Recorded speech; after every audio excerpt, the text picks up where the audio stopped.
देवकी के कोख सिरे कृष्ण का जन्मवा जसोदा घरवा बाज बर हो भजनवा जसोदा घरवा। देवकी के कोख सिरे कृष्ण का जन्मवा जसोदा घरवा बाज बर हो भजनवा जसोदा घरवा। जब जन्म लिए हो बनवारी खुल गईली जेल की केवाड़ी। जब जन्म लिए हो बनवारी खुल गईली जेल की केवाड़ी।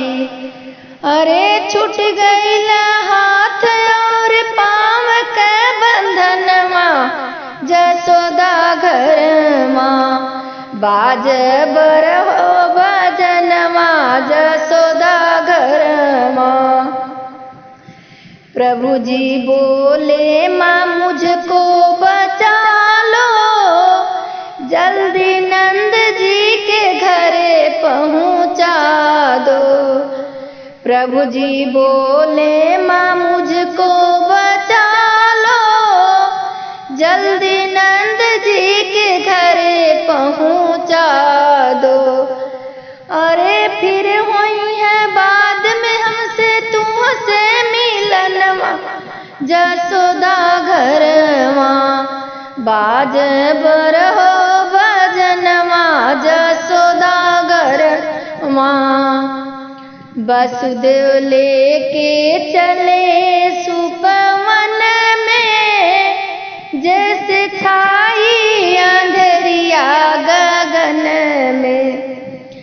वासुदेव लेके चले सुपवन में जैसे छाई अंधेरिया गगन में।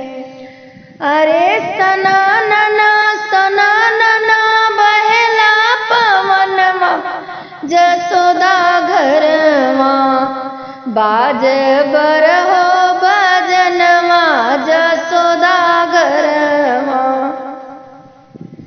जब सरजू अगम बढ़ी आई तब वासुदेव का जियरा डेराई।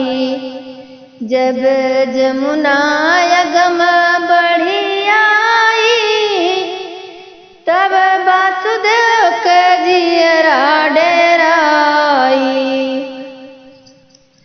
अरे गंगा मैया छुअल चाहे प्रभु के चरणवा जसोदा घरवा बाज बर हो भजनवा जसोदा घरवा। जब पहुँचे नंद गृह जाई ओहा बालक के दियल सुलाई। जब पहुँचे नंद गृह जाई ओहा बालक के दियल सुलाई।